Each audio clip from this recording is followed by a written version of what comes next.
এরকম অসংখ্য ছেলে পেলে মার্কেটে আছে যারা আনএমপ্লয়েড, চাকরি পাচ্ছে না। 7 বছর পড়াশোনা করার পরে যদি চাকরি না পাই কেমন লাগে? নেটে সবকিছু পাওয়া যায়, কিন্তু ওই জিনিসটা আমি কিভাবে অ্যাপ্লাই করব সেটা তো হচ্ছে না। প্রথম ক্লাসেই দেখি যে ছাত্ররা বসে থাকে ব্ল্যাঙ্ক ফেস। 4 বছর বয়সে কি করতে? মেজর অ্যাক্টিভিটি কিছু। 2 থেকে 5 বছর বাচ্চা 40,000 প্রশ্ন করে। আমার যে নিজস্ব ব্রেন আছে সেটার সাথে পরিচয় হচ্ছে না। Stay curious throughout your life. পেট থেকে বেরিয়ে বাচ্চা মাকে বলতো, মা থ্যাংক ইউ, তুমি 9 মাস আমাকে পেটে ধরছো, এখন আমি গেলাম ফুটবল খেলতে। আসসালামু আলাইকুম প্রিয় শিক্ষার্থী এবং অভিভাবকবৃন্দ, আশা করি সবাই ভালো আছেন। আজকে আমরা আমাদের সাথে এমন একজন কৃতি বিদ্বান ব্যক্তিকে পেয়েছি যার সান্নিধ্য আমাদের কাছে খুবই গুরুত্বপূর্ণ এবং মূল্যবান। স্যারের পরিচয় যদি আমরা বর্ণনা করতে যাই বেশ লম্বা তালিকা হয়ে যাবে, আমি ছোট্ট করে একটু পরিচয় দিতে চাচ্ছি। স্যার বর্তমানে সাউথ ইস্ট ইউনিভার্সিটির একজন প্রফেসর সিএসসি ডিপার্টমেন্টের।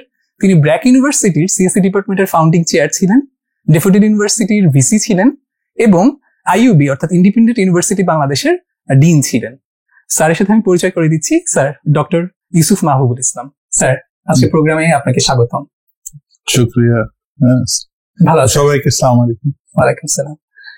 স্যার আপনি তো অসংখ্য স্টুডেন্টদেরকে নিয়ে কাজ করেছেন, তাদের সাফল্য নিয়ে কাজ করেছেন, তাদেরকে চিন্তা করতে শিখিয়েছেন। বর্তমানে যে শিক্ষার্থীরা আপনার সাথে কাজ করছে, আপনার কাছ থেকে শিখছে, তাদের মধ্যে কোন কোয়ালিটি গুলো আপনি দেখতে চান? মানে ওদের সমস্যা হিসাবেই বলি যে এত বছর পড়াশোনা করার পর যখন চাকরি জন্য অ্যাপ্লাই করে তখন হয় ডাকে না, বা ডাকার পরেও ইন্টারভিউ পাস করে না। এরকম অসংখ্য ছেলে পেলে মার্কেটে আছে যারা আনএমপ্লয়েড, চাকরি পাচ্ছে না। তো এটাই হচ্ছে লাইফের বড় সমস্যা, যে এত বছর পড়াশোনা করার পরে যদি চাকরি না পাই কেমন লাগে, ডিপ্রেশনে চলে যায়। কিন্তু চাকরি যে দিচ্ছে না, কারণ তার তো মানুষ প্রয়োজন, সেই জন্যই তো ইন্টারভিউতে ডাকছে। তো সে তো চাচ্ছে ম্যান পাওয়ার, কিন্তু নিতে পারছে না কেন? তার পয়েন্ট অফ ভিউ থেকে একটু চিন্তা করি। তো এইটা যখন আমরা ব্র্যাক ইউনিভার্সিটি স্টার্ট করেছিলাম তখন এমপ্লয়ারদের একটা সার্ভে করা হয়েছিল। তো ওই সার্ভের মধ্যে এমপ্লয়াররা কি বলছে, ব্র্যাক ইউনিভার্সিটি ভেবেছিল যে ওরা বলবে যে সিএসসি গ্রাজুয়েট দরকার, বিজনেস গ্রাজুয়েট দরকার, এগুলো কিছুই বলেন। কি বলছে? তারা বলছে যে এমন একটা মানুষ দাও যে লিখতে পড়তে পারে। বিরাট সমস্যা, কারণ আজকাল হচ্ছে যে রিডিং করে একটা কাজ যে করবে, ইনস্ট্রাকশন বুঝে, সেটাও পারে না। আর এমপ্লয়ার কি চায়? এমপ্লয়ার চায় যে তার যেরকম কাজ, তাকে একটা প্রবলেম দিবে, সে সলভ করবে। তো প্রবলেম কেন বলছি? যে কোনো ছোট কাজ হোক, কিন্তু যে করছে তার জন্য প্রবলেম, বিকজ সে আগে করেনি, তার জন্য প্রবলেম। তো এইটার জন্য কি ধরনের মানুষ চাচ্ছে তারা? কারণ ইনফরমেশন যুগ এখন, ইনফরমেশন যুগ, নেটে সবকিছু পাওয়া যায়, প্রশ্ন করলেই সব উত্তর চলে আসে, কিন্তু ওই জিনিসটা আমি কিভাবে অ্যাপ্লাই করব সেটা তো হচ্ছে না। তো কি ধরনের মানুষ চাচ্ছে? বেসিক্যালি যে প্রবলেমটা নিয়ে নিজেকে প্রশ্ন করবে যে প্রবলেমটা কি, সলভ করার জন্য কি কি লাগবে, কিভাবে করব, এই প্রশ্নগুলি যদি করে সে, তো আসলে প্রবলেমটা কিন্তু সলিউশনের দিকে যাবে। আর যেটা সে জানে না, পারছে না, জিজ্ঞেস করে নেবে, কিন্তু সলিউশনের দিকে সে আগাচ্ছে প্রশ্ন করার পরে। কিন্তু এই প্রশ্ন করার ক্ষমতা এটা কিন্তু নাই। এটা যখন ইউনিভার্সিটি ঢোকে তখনই কিন্তু দেখি যে প্রশ্ন নাই। প্রথম ক্লাসেই দেখি যে ছাত্ররা বসে থাকে ব্ল্যাঙ্ক ফেস। হ্যাঁ, আমি জিজ্ঞেস করি যে তোমরা কি শিখতে চাও? বলে স্যার আপনি যা শিখান। আমি বলি আমি কিন্তু কিছু শিখাতে আসি, তোমরা যদি শিখতে চাও তো তাহলে শিখাবো। তো এটাও বোঝে না। তো ফাইনালি আমি যেটা করি ক্লাসে, যেটা সবার জন্য বলতে চাই এটা হচ্ছে যে আমি জিজ্ঞেস করি যে তোমরা কেউ কি 4 বছর বয়স ছিলে? তো প্রথমে তো ক্লাস চুপ হয়ে যায়, হ্যাঁ, চিন্তা করে যে এটা কি রকম প্রশ্ন। আমরা সবাই তো 4 বছর বয়স ছিলাম। তো 4 বছর বয়সে কি করতে? মেজর অ্যাক্টিভিটি কি ছিল? প্রশ্ন করতো। অক্সফোর্ডের, হার্ভার্ডের স্টাডি আছে যে 2 থেকে 5 বছর বাচ্চা 40,000 প্রশ্ন করে। 40,000। আর আরেক জায়গায় আছে যে ডেইলি 400-450 প্রশ্ন করে। কিন্তু ইউনিভার্সিটি যখন আসছে একটাও প্রশ্ন নেই। তো এই যে 4 বছর বাচ্চা যে প্রশ্ন করে, কেন করে? মা বাপ কি বলে এই প্রশ্ন কর? এটা তো বলে না। তো এইটা হচ্ছে যে আল্লাহ তাআলা যে ব্রেন দিছে, ব্রেনটা কার্যকরী করার জন্য হচ্ছে প্রশ্ন করতে হবে। বিকজ ব্রেনে আল্লাহ যেটা দিছেন, আল্লাহ বলেন ইসমা কুল্লাহা, সব নলেজ দিয়ে দিছে, সব নলেজ। তো ওই নলেজটা কিভাবে খুঁজে বার করবো, এটা হচ্ছে প্রশ্ন করা। তো এইটা বাচ্চার ভিতরে বিল্ট ইন, মানে ইনস্টিংক্টিভলি সে কিন্তু প্রশ্ন করে নিজের থেকে। হ্যাঁ, আর এইটাই শেখার পদ্ধতি। এইটাই হচ্ছে মানুষ আর বানরের তফাৎ, প্রশ্ন। আচ্ছা, হ্যাঁ, আর যে জায়গাটায় প্রশ্ন আসে এটা হচ্ছে সামনে মানুষের এই জায়গাটায়, সেটাই আমরা কিন্তু সিজদার মধ্যে দেই যে আল্লাহ তুমি আমাদেরকে মানুষ হিসাবে তৈরি করছো, এটা দিছো মানুষ হওয়ার জন্য। তো মানুষ হওয়া মাত্রই হচ্ছে যে প্রশ্ন করে সে মানুষ, আর যে প্রশ্ন করে না ওর মধ্যে আর বানর মধ্যে কোনো তফাৎ থাকে কিনা। কারণটা হচ্ছে যে বানরও খায়, ঘুমায়, হ্যাঁ, মারামারি করে, বাচ্চা কাচ্চা করে, বাথরুম যায়, মানুষও তো তাই করে, তাই না? তো তফাৎটা হচ্ছে এই জায়গাটা যেটা আমরা সিজদার মধ্যে মাটিতে দিই। কিন্তু এটা ব্যবহার করার পদ্ধতি আল্লাহ দিয়ে দিয়েছেন প্রশ্ন করা। স্যার, আমরা যে প্রশ্ন করি না সেটা পেছনে মেইনলি কারণ কি? আমরা কি জিনিসটা নিয়ে ভাবিই না? না, প্রশ্ন তো প্রচুর অটোমেটিক, কিন্তু মা বাপ বকা দেয়। আচ্ছা, এত প্রশ্ন করো কেন?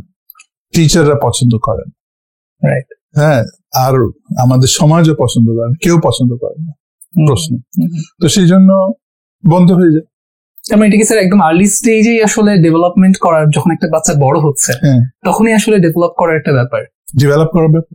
আচ্ছা, তো যারা সাকসেসফুল লাইফে, হ্যাঁ, দেখবে যে ওরা নিজেরা এন্টারপ্রেনার যদি হয়, সে নিজের থেকে যদি ব্যবসা করে, তো ডেইলি তো নতুন নতুন প্রবলেম তাকে সলভ করতে হচ্ছে, কারণ সে নিজেই ব্যবসা করতেছে।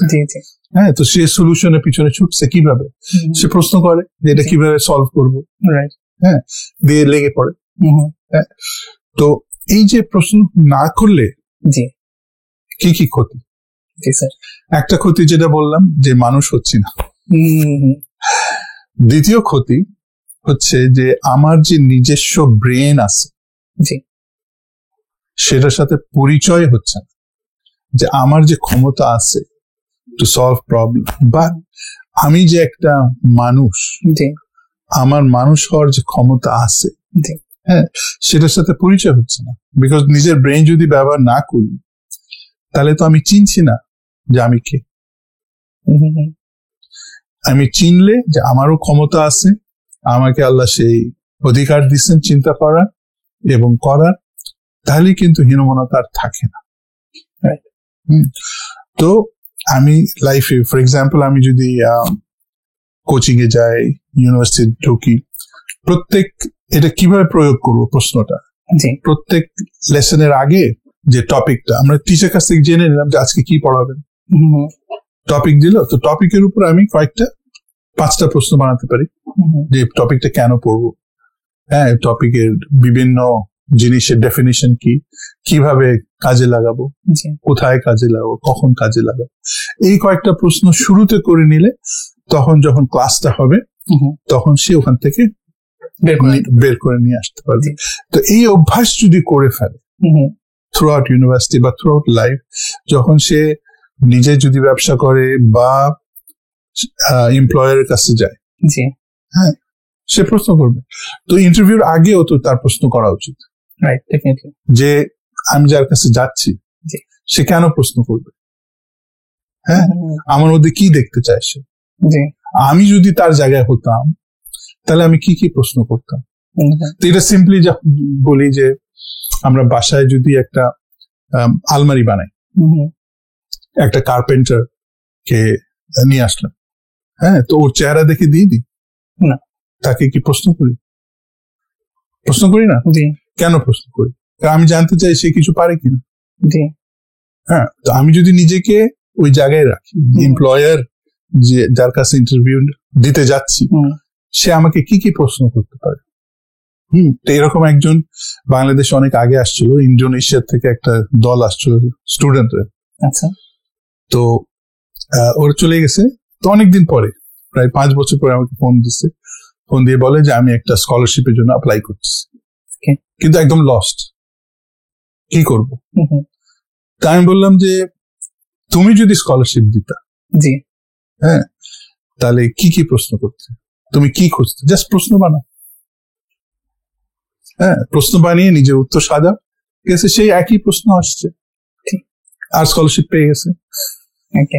স্যার, এই যে চিন্তা করার প্রসেস বা এই প্রশ্ন করার গুরুত্ব, এটা নিয়ে ঠিক আপনি কখন থেকে চিন্তা শুরু করলেন? মানে আপনি কখন থেকে এই প্রশ্নগুলো করা শুরু করলেন? এটাই, আমরা যখন, আমার সুবিধা হয়েছে যে আমার পিঠাপিঠি বোন ছিল, আর 1 বছর 3 মাস ছোট, 4 মাস ছোট। তো এইটা থাকতে সুবিধা হচ্ছে যে আমাদের তো অনেক প্রশ্ন থাকে কমন, আর যদি প্রশ্ন শেয়ার করার সুযোগ থাকে। তো যেটা হয়েছে, একটা ইনসিডেন্ট বলতে পারি যে একবার আমরা 2জন ভাই বোন পিছনে গাড়িতে, আব্বা গাড়ি চালাচ্ছে, তো একটা দোকানে নেমে গাড়ি থামিয়ে দোকান থেকে একটা জিনিস কিনে আনছে। তো জিনিসটা একটা ব্রাউন পেপার র্যাপ করা আব্বা পিছনের সিটে রাখলেন। তো দেখতে জিনিসটা ইসের মতো, গিফট প্রেজেন্টের মতো দেখতে। তো আমার বোন খুব এক্সাইটেড, আব্বা আব্বা ওটার ভিতরে কি আছে। তো আমারও জানার আগ্রহ, কিন্তু মেয়েরা তো ভোকাল বেশি, সে আগে বলে ফেলছে। তো আব্বা বিরক্ত হয়ে বললো যে এই তোর এত জানার কি দরকার। তো এটা আমাকেও খুব আঘাত করলো, হ্যাঁ, কারণ আমিও জানতে চাচ্ছিলাম। তারপরে বোনের প্রশ্নটা এরকম করে বাবা উত্তর দিল। তো তখন চিন্তা করলাম আমি তো আবার প্রশ্ন করতে পারছি না, কিন্তু জানার আগ্রহটা তো যাচ্ছে না, কি করা যায়। তো তখন ওই বাক্সটা টিপে দেখলাম যে কিছু দেখা যায় কিনা, হ্যাঁ, কোনো অক্ষর কিছু বোঝা যায় কিনা যে জিনিসটা কি। তো কিছু ওয়ার্ড পেলাম, হ্যাঁ, ওগুলো মুখস্থ করলাম, কারণ জানি না, ওয়ার্ড বুঝি না। ওগুলো গিয়ে বাসায় একটা রিডার্স ডাইজেস্ট ইয়ে ছিল, এনসাইক্লোপিডিয়া, 3টা খণ্ড ছিল, তো ওখানে পেলাম, উত্তরটা পড়লাম, বুঝি নাই, কিন্তু এইটুক বুঝলাম যে প্রশ্ন করার দরকার নেই বাবাদেরকে, কিন্তু আমাকে তো নিজেকে সলভ করতে হবে। তো এরকম করে সলভ করতে পারি। এখনকার যুগ হলে কি ইন্টারনেটে খুঁজতাম, তাই না? তো জিনিসটা হচ্ছে যে নিজের আগ্রহটা রাখতে হবে, যে আমি জানতে চাই। হ্যাঁ, তো এটা হচ্ছে যে stay curious through out your life. এখানে আরেকটা ইন্টারেস্টিং ব্যাপার আছে, আপনি কিন্তু আপনার বাবা যখন নিষেধ করলো বা উত্তর দিলেন না, তখনই তো আপনি থেমে যেতে পারতেন, কিন্তু আপনি লেগে থাকলেন এবং উত্তরটা খুঁজে নিজে বের করার চেষ্টা করলেন। তার মানে এখানে আরেকটা গুণও দেখা যাচ্ছে যে আপনি পারসিস্টেন্ট থাকলেন, লেগে থাকলেন। এরকম কি আসলে স্যার আপনার লাইফের অন্যান্য স্টেজেও ঘটেছে যে আপনি পারসিস্টেন্টলি? সব জায়গায়। আমি তো এটাই বলি যে আমার মধ্যে অন্য মানুষ যখন জিজ্ঞেস করে, হ্যাঁ, যে আপনি এই জায়গায় আসলেন কি করে, আমি এটাই বলি যে প্রশ্ন। হ্যাঁ, ফর এক্সাম্পল ব্র্যাক ইউনিভার্সিটি যখন ছিল, ওখানে একটা প্রশ্ন ছিল যে আমাদের ছাত্রদের উইকনেস কোথায়। হ্যাঁ, তো আমি বললাম যে আমাদের ছাত্ররা তো একটা সেন্টেন্স ইংরেজি লিখতে পারে না। হ্যাঁ, তো ওরা বিশ্বাস করে না। তা আমি কিছু দেখালাম, তারপরে ফাইনালি তারা বিশ্বাস করলো যে না, ঠিকই বলছো। তো তখন ওই একটা সেমেস্টার, এটাকে রেসিডেন্সিয়াল সেমেস্টার বলে, ওটার আইডিয়া জন্মালো। আইডিয়াটা ছিল যে 1 সেমেস্টার সারাদিন তারা যেখানেই থাকুক, রেসিডেন্সিয়াল, ডাইনিং হল, খেলার মাঠ, ক্লাসে, সব জায়গায় ইংরেজি বলবে। তো এটা ছিল যে what is the problem, how can we solve it, why should we solve it, মানে আমরা যে ইউনিভার্সিটি করছি কেন করছি, তো এটা গোল যদি না মিট করতে পারি ওখানে কি কি উইকনেসেস আছে, ওই বেসিসে কিন্তু ব্র্যাক ইউনিভার্সিটি এস্টাবলিশ হয়েছে। সো এই প্রশ্নের মাধ্যমে কিন্তু সবকিছু সলিউশন। এটা তো আপনার পেশাগত জীবনের একটা দারুণ এক্সাম্পল আমরা জানলাম। আপনার স্টুডেন্ট লাইফে আপনি যখন ছিলেন তখনও কি আপনি এরকম প্রশ্ন করতেন? কয়েকটা ঘটনা বলি। মানে আমি কিন্তু ক্লাসে ব্রাইটেস্ট ছিলাম না। কিছু ছাত্র ছিল এত ব্রিলিয়েন্ট, মানে কল্পনার বাইরে, মানে আমি মনে করতাম ব্রিলিয়েন্ট। তো একটা ছেলে ছিল, ওর নাম এজাজ। তো আমরা করতাম অ্যাডিশনাল ম্যাথমেটিক্স, ওটা কি বলে এইচএসসি তে আরেকটা আছে না, মানে হায়ার ম্যাথ একটা আছে, এটা অপশনাল ছিল। তো অপশনাল ম্যাথের ক্লাস ছিল এটা। ওই ক্লাসের পরপরই আমাদের টিফিন ব্রেক থাকতো। তো এই ছেলেটা কি করতো, একদম নতুন টপিক স্যার পড়ালো, তো সে ব্রেকে না গিয়ে যত অঙ্ক ছিল এই চ্যাপ্টারের শেষে সব করে ফেলতো। ওই ব্রেকে? আচ্ছা, হ্যাঁ, বাসায় আর নিত না, এখানেই সব সেরে ফেলতো। তো এইসব ছেলে পেলেদের দেখে খুব হিংসা হতো যে ও পারে কিভাবে, আমি কিছুই বুঝি নাই, ও পারে কিভাবে। তো এখানেও প্রশ্ন যে কিভাবে পারে। তারপর একটা ছেলে দেখলাম, সে তো MIT তে গেছিল, ওই ছেলেটা অঙ্ক দিলে অঙ্ক না করে ওই মেন্টালি সে করে ফেলত। মেন্টাল ম্যাথ অনেক স্ট্রং ছিল, খুবই স্ট্রং। তো আমি চিন্তা করবো কিভাবে পারে, তো এটা লেগে থাকতাম। তো একবার যেটা হয়েছে, আমার বাবা মা আবার অন্যদের অনেক প্রশংসা করতো আমার সামনে, যে ওরা তো অনেক পারে, তুই কিছু পারিস না। তো এরকম একটা ছেলে ছিল, সে বোর্ডে ফার্স্ট হয়েছিল, সরি সেকেন্ড হয়েছিল, পাকিস্তান টাইমে ফার্স্ট সেকেন্ড হয়েছিল। তো সে অস্ট্রেলিয়াতে PhD করতে গেছিল। তা আমার বাবা সবসময় ওর সাথে তুলনা করত যে ও এত ব্রিলিয়েন্ট, তুই কিছু পারিস না। তার মাথায় আসলো যে ও এত ডিফারেন্ট কিভাবে।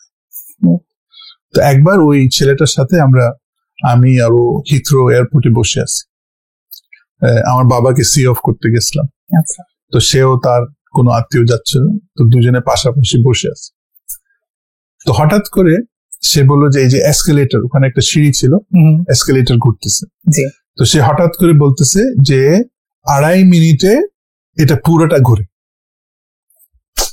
2.5 মিনিটে পুরোটা ঘুরে, কোন জিনিসটা? তারপরে দেখলাম এসকেলেটর। হ্যাঁ, তো কিভাবে সে হিসাব করলো, প্রথম তো তার চিন্তা কেন আসলো, হ্যাঁ, তারপরে কিভাবে হিসাব করলো, প্রশ্ন আসতেছে মাথায়।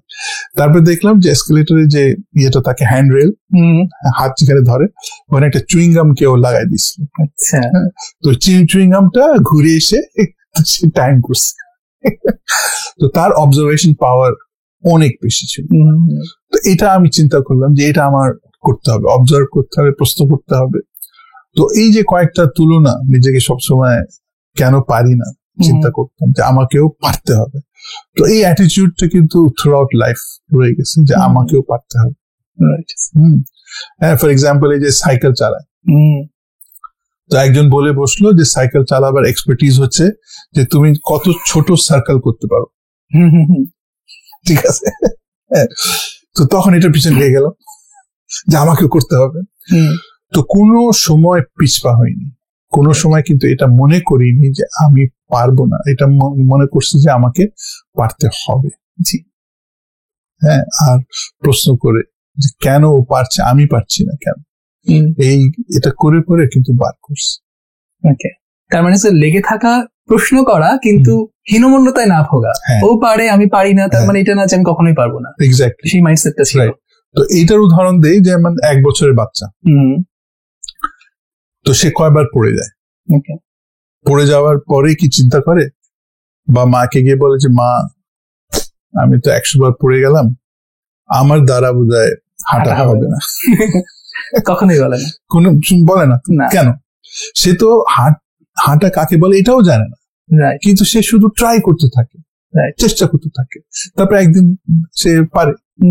আর এমনও হয়তো না যে আমি হাঁটতে হবে, তাও হয়তো চিন্তা করে না, তাকে একটা জিনিস দূরে দেখে, এখানে তাড়াতাড়ি পৌঁছাতে হবে, এটি হচ্ছে তার গোল। কিন্তু তার হয়তো হামাগুড়ি দিয়ে পৌঁছায় প্রথম, ও তারও আগে হচ্ছে হয়তো কান্না করে পয়েন্ট করে যে আমি ওই জিনিসটা চাই, কোলে উঠে যেতে চাই। তারপর আস্তে আস্তে কিন্তু টার্গেট হচ্ছে অন্য, যে ওই টার্গেটটা রিচ করতে হবে। হাঁটাটা হচ্ছে জাস্ট একটা মিনস। হ্যাঁ, সো সে চেষ্টা করতেই থাকে। তো সে তো হীনমন্যতায় ভোগে না। হ্যাঁ, কোনো বাচ্চা কি চিন্তা করে যে না আমার দ্বারা হবে না, কিন্তু বড় হয়ে আমি চিন্তা করি। তো এটা একটু বুঝাই হাঁটার এক্সাম্পল দিয়ে, যে গরুর বাচ্চা কখন হাঁটে? জন্মের পরপরই। সাথে সাথে। পাখির বাচ্চা কখন হাঁটে? সাথে সাথে। হ্যাঁ, কিন্তু মানুষের বাচ্চা অনেক দেরিতে, 1 বছর। জি। শুধু তফাৎ হচ্ছে মানুষের বাচ্চা, বাকি সব জীব ইমিডিয়েটলি হাঁটে। সেটা কারণ কি? কেন? মানে আল্লাহ কি পারতেন না? জি। হ্যাঁ, যে পেট থেকে বেরিয়ে বাচ্চা মাকে বলতো, মা থ্যাংক ইউ, তুমি 9 মাস আমাকে পেটে ধরছো, এখন আমি গেলাম ফুটবল খেলতে। অবশ্যই আল্লাহ চাইলে পারতেন, তাই না? কিন্তু কেন রাখেননি, কেন করেননি? এটা হচ্ছে একটা বেবি জনসনস অ্যাড আছে, যেখানে মা ফোনে কথা বলছে আর বাচ্চা হঠাৎ করে হাঁটতে শুরু করছে। তো মা এত এক্সাইটেড যে ফোনটা হাত থেকে পড়ে যায়, আর বাচ্চা খুব এক্সাইটেড, আমি হাঁটতেছি। হ্যাঁ, এই তৃপ্তিটা গরুর বাচ্চার চেহারায় আছে বা পাখির বাচ্চার চেহারা আছে কেন? নাই কেন? Because automatic. কিন্তু মানুষের বাচ্চা চেষ্টা করে করে করে সে পারে। হ্যাঁ, তো কেন আল্লাহ এটা রাখছেন? বিকজ ওই তৃপ্তিটার জন্য, যে তুমি অ্যাচিভ করছো, তৃপ্তি তোমার। রাইট। তো এইটা মানুষের সম্পূর্ণ পার্সোনালিটি, সম্পূর্ণ স্কিলস সবই হচ্ছে পোটেনশিয়াল। কোনোটাই আল্লাহ অটোমেটিক করে দেন। আমার যদি ইচ্ছা করে নিজেকে ডেভেলপ করতে, আমি ডেভেলপ করতে পারবো। আমার ইচ্ছা যদি না করে, কোনো বাচ্চা যদি বলে যে মা আমার দ্বারা তো হাঁটা হচ্ছে না, আমি তোমার কোলে আজীবন করব, সেটাও তার ইচ্ছা, কিন্তু বাচ্চা করে না। তো ওই ইচ্ছাটাই আজীবন থাকতে হবে, যে আমি নিজেকে ডেভেলপ করে পরিপূর্ণ মানুষ হব যেভাবে আল্লাহ আমাকে তৈরি করছে। এটা হচ্ছে পোটেনশিয়াল অপরচুনিটি। হ্যাঁ, এটা অটোমেটিক হবে না। সেই যে তার মানে চিন্তা করে প্রশ্ন করার ক্ষমতা একটা গুণ পেলাম আমরা, আর একটা হচ্ছে হীনমন্যতায় ভুগে বরঞ্চ হচ্ছে আত্মবিশ্বাসী হয়ে ওঠা এবং লেগে থাকার মাধ্যমেই তো আত্মবিশ্বাসটা আসবে। কিন্তু স্যার আপনি যে এক্সাম্পলটা দিচ্ছিলেন, যে ওর যখন টার্গেটটা ফিক্সড থাকে, ও শুরুতে ধাক্কিয়ে যেতে চায়, তারপর হামাগুড়ি দিয়ে যেতে চায়, তারপর হাঁটা শিখে যেতে চায়। তো এই যে টার্গেটটা যেটা, তো আমার তো আসলে একটা চাকরি করা কিংবা জাস্ট বিজনেস করে টাকা কামানো, এটা তো আলটিমেট গোল না হয় না। তাহলে আপনি যে পারপাজের কথা, পোটেনশিয়ালের রিয়েলাইজেশনের কথা বলছেন, সেটা আসলে কি রকম? সেদিন একটা স্পিচ শুনলাম, এটাকে বলে স্টেটস এ কমেন্সমেন্ট স্পিচ। এটা হচ্ছে কনভোকেশনে ভ্যালিডিক্টোরিয়ানরা একটা স্পিচ দেয়। তো এটা আমেরিকান একটা ইউনিভার্সিটি। তো ওখানে যে মেয়েটা দিচ্ছিল স্পিচটা, সে বেশ একটু মোটা আসোটা, তো ওকে এটা নিয়ে মানুষ টিজ করে। আচ্ছা। তারপরে তার আবার একটা স্কিন কন্ডিশন ছিল, হ্যাঁ, স্কিনের প্রবলেম ছিল। সো এই প্রবলেমটা সে সলভ করতে গিয়ে সে নিজে কিছু বানাইছে, মানে হোমমেড মেকআপ বানাইছে। তো সে চিন্তা করলো যে এটা দিয়ে ব্যবসা করা যায়, অন্য মানুষকে বিক্রি করা যায়, কিন্তু কেউ ওর প্রোডাক্ট নিচ্ছে না। আচ্ছা। হ্যাঁ, সবাই রিজেক্ট করে দিচ্ছে, কিন্তু সে লেগেই থাকতো, বারবার ডিপ্রেসড হয়ে যেত, কিন্তু নিজেকে সে বুঝাতো না আমি পারবো। হ্যাঁ, হয়তো যে মানুষটা রিজেক্ট করছে সে হয়তো আমার লাইফের পার্টনার, রাইট? ঠিক আছে, হয়তো আমার জন্য আরো ভালো কিছু রাখছেন আল্লাহ। তো এরকম চিন্তা করতে করতে সে ফাইনালি তার কোম্পানিতে 1000 লোক হয়েছিল, 1000 এমপ্লয়ি হয়ে গেছে, এবং তার লরিয়েল বোধহয় তার কোম্পানিকে মানে অনেক বিলিয়ন ডলার দিয়ে কিনে ফেলছে। কিন্তু তার জার্নিটা ডিসক্রাইব করছিল যে কত সে রাস্তায় পথে অনেক সমস্যা ফেস করছে, কিন্তু কোনোদিন গিভ আপ করেনি।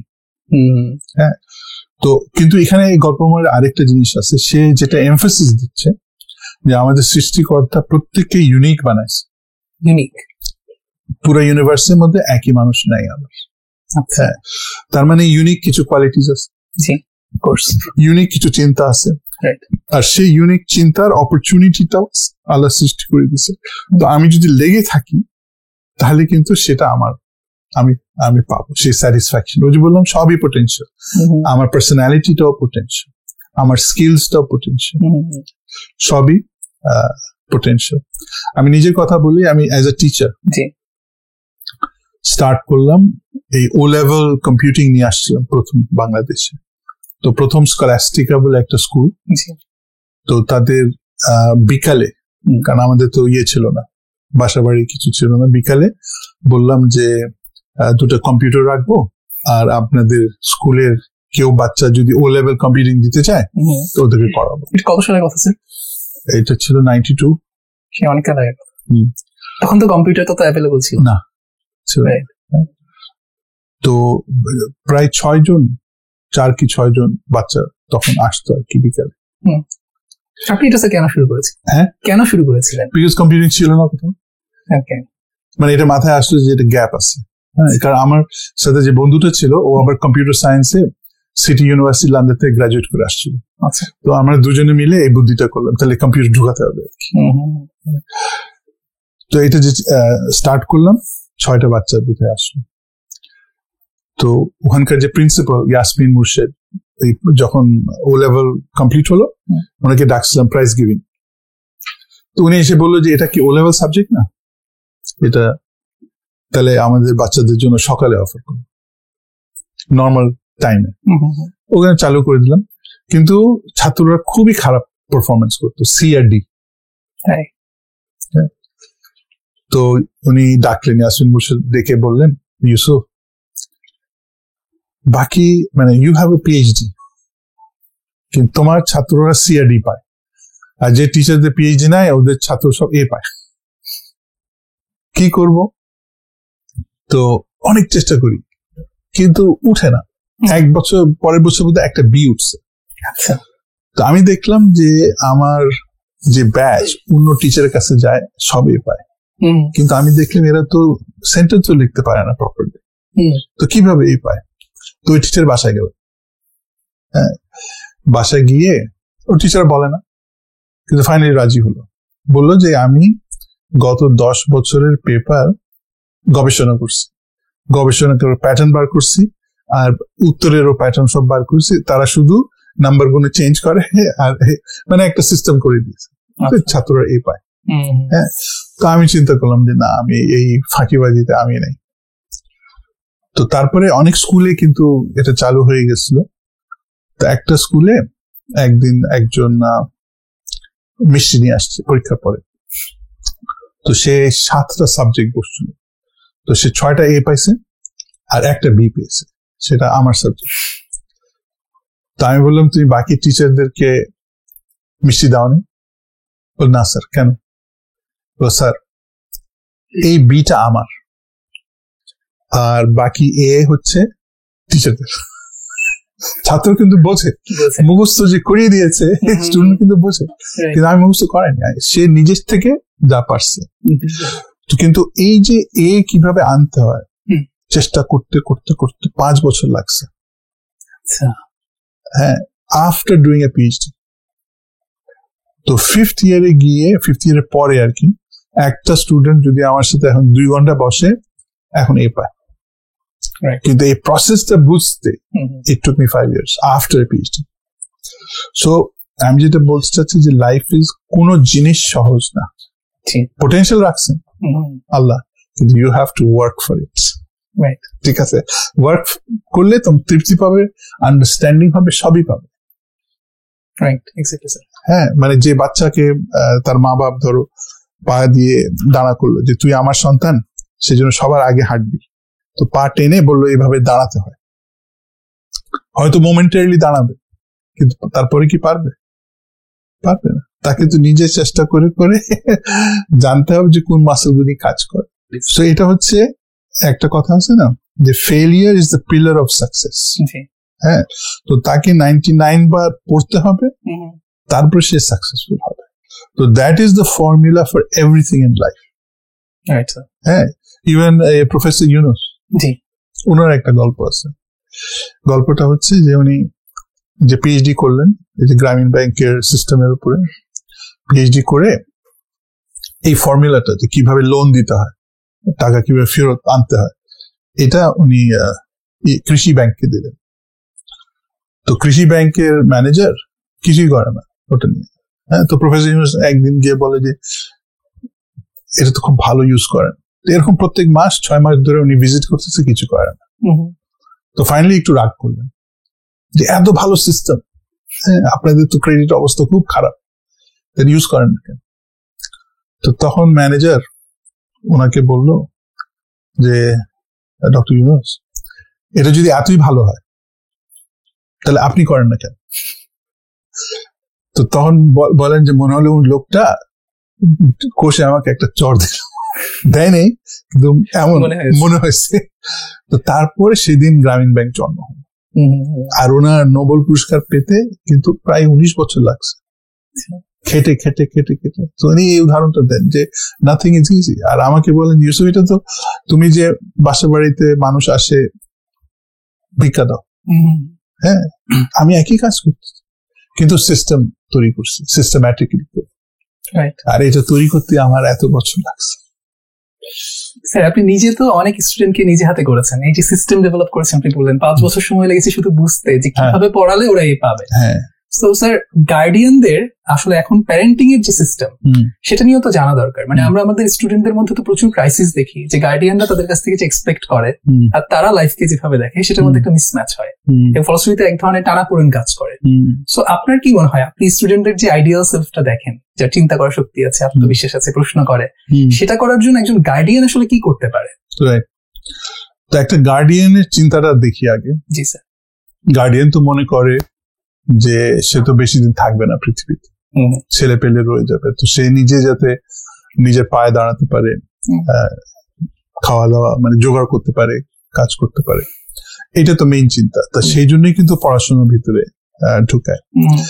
কিন্তু এই যে জিনিসটা সে যে নিজে পারবে, এইটার ভিতরে কিন্তু গার্ডিয়ান চিন্তা করতে হবে সে নিজে কিভাবে পারবে।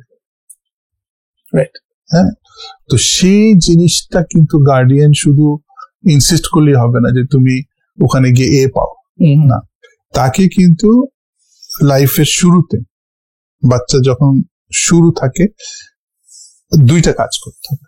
2 things। একটা হচ্ছে বাচ্চা যখন প্রশ্ন করে তাকে বকা না দেওয়া, কারণ যেই মুহূর্তে মা বাপ বাচ্চাকে বকা দিবে প্রশ্ন করার জন্য, প্রশ্ন বন্ধ হয়ে যাবে আর তার মানুষ হওয়ার, তার স্কিল ডেভেলপমেন্টে একদম আঘাত পড়বে।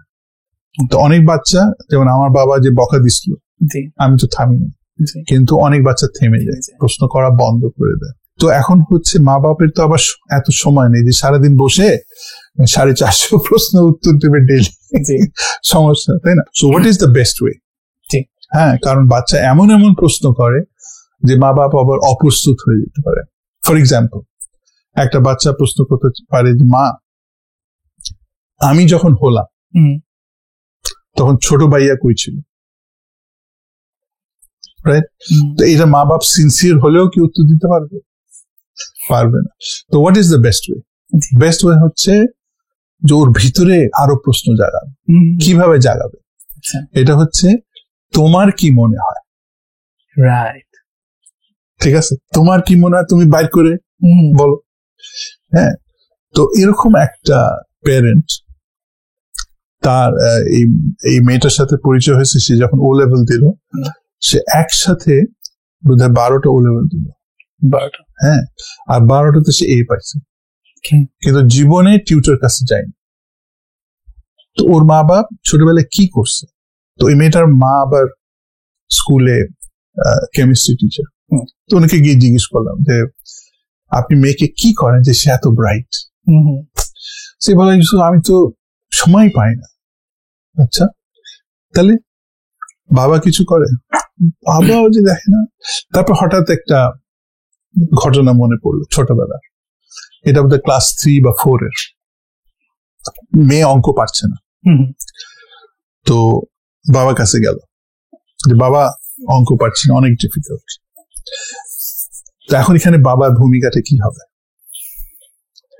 বাবা বলতে পারতো, এই তুই আমার মেয়ে হয়ে এত সোজা অঙ্ক পারিস না, নে করে দিলাম। জি। হ্যাঁ, বা জাস্ট করে দিয়ে দিল। হ্যাঁ, অনেক কিছু করতে পারতো, কিন্তু বাবাটা কি করলো, বাবা বললো অঙ্কটা দেখলো কিছুক্ষণ, বলে হ্যাঁ মা বেশ তো ডিফিকাল্ট। বাবা তুমিও ডিফিকাল্ট মনে করতেছো? হ্যাঁ মা বেশ, কি করা যায় বলো তো? আচ্ছা তাহলে আমি আবার ট্রাই করি। বলে হ্যাঁ মা তুমি আবার ট্রাই করো, এবং যখন পারবে তখন আমাকে এক্সপ্লেইন করতে হবে, আমাকে বুঝাই দিতে হবে অঙ্কটা। মানে কো লার্নারের ভূমিকায় চলে গেল। হ্যাঁ আমাকে বুঝাই দিতে হবে। তো সে মেয়েটা করে চেষ্টা করে পারলো বাবাকে বুঝাই দিল। ঠিক আছে, এই ঘটনাটা জাস্ট বাবা তাকে ইন্ডিপেন্ডেন্ট করে দিল, যে তুমি নিজে করো, পারবা, কনফিডেন্স দিল, চেষ্টা করো। হ্যাঁ, সো প্যারেন্টদের এটাই করতে হবে। হ্যাঁ, বকা না দিয়ে যে তুমি নিজে পারবে, চেষ্টা করতে থাকো। হ্যাঁ, তারপর আমাকে বুঝাই দিবে। তো একটা ঘটনা এই পুরা মেয়ের লাইফ চেঞ্জ করে দিল।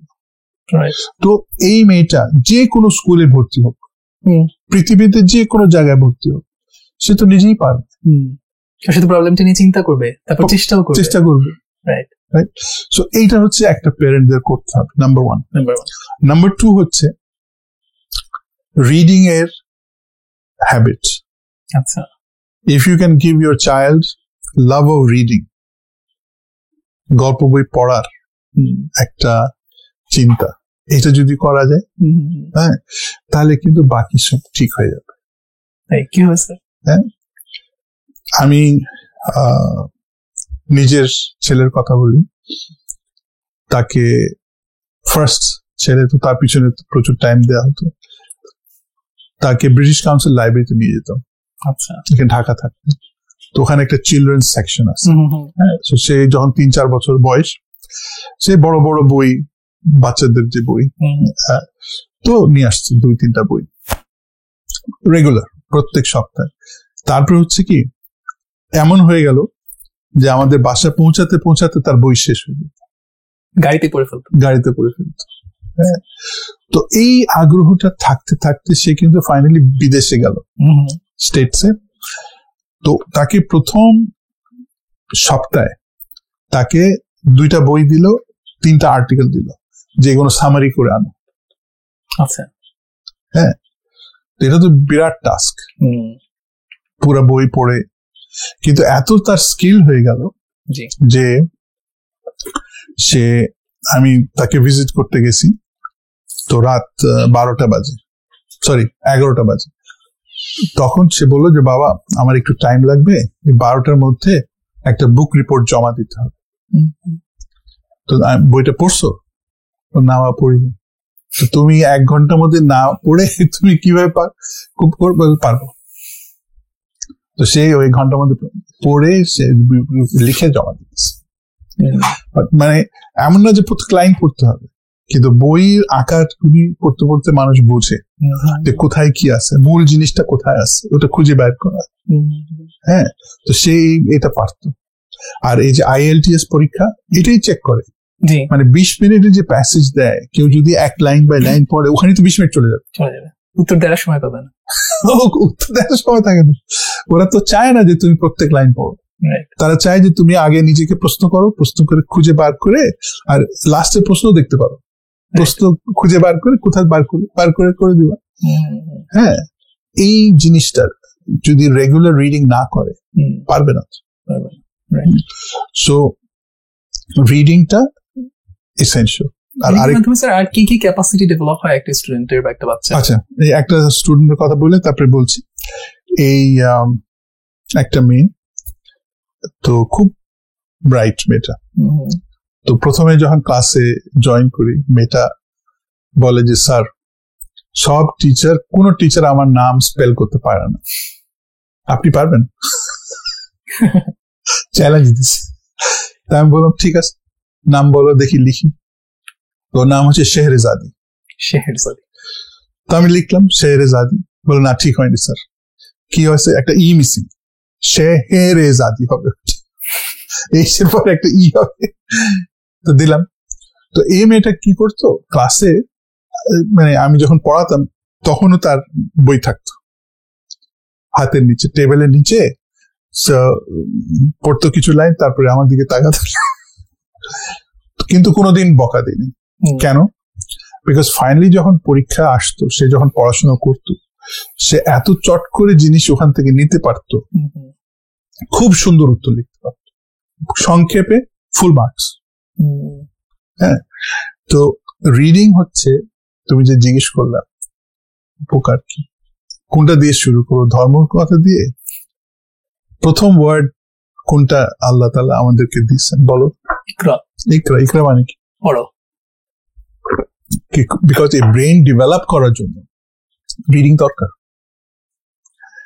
হ্যাঁ, তুমি যদি নিজে না পড়ো, তুমি লিখতেও জানবে না। If you do not read, you will not know how to write. If you do not listen, you will not know how to speak. কেন? যারা কানে শুনতে পারে না, বলতে পারে না, কিন্তু তার তো সবই আছে, বলতে পারে না কেন? বিকজ শুনতে পারে না। তো reading and listening are essential to develop speaking and writing skills. কিন্তু রিডিং করি না তো। সো এই রিডিং এর অভ্যাস করে দিলে সব ঠিক হয়ে যাবে। মনে হয় রিডিং এর অভ্যাসটা এখন বাড়ছে নাকি কমছে স্টুডেন্টদের মধ্যে? কমছে। সবচেয়ে বড় কারণ কি এর পেছনে? ইমোটিকন।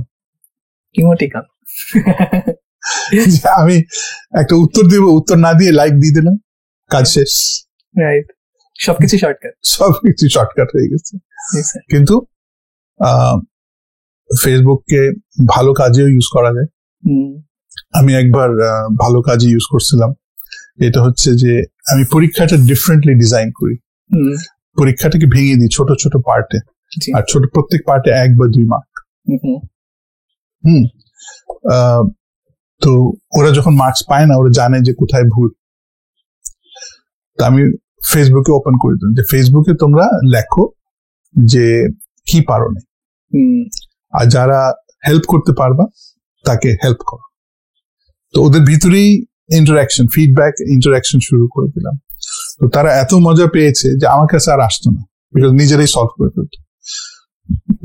এবং তার এর পরবর্তী যে সিনিয়র ক্লাস, তারা নিজেরা এইভাবে ফেসবুক গ্রুপ খুলে একে অপরকে হেল্প করে।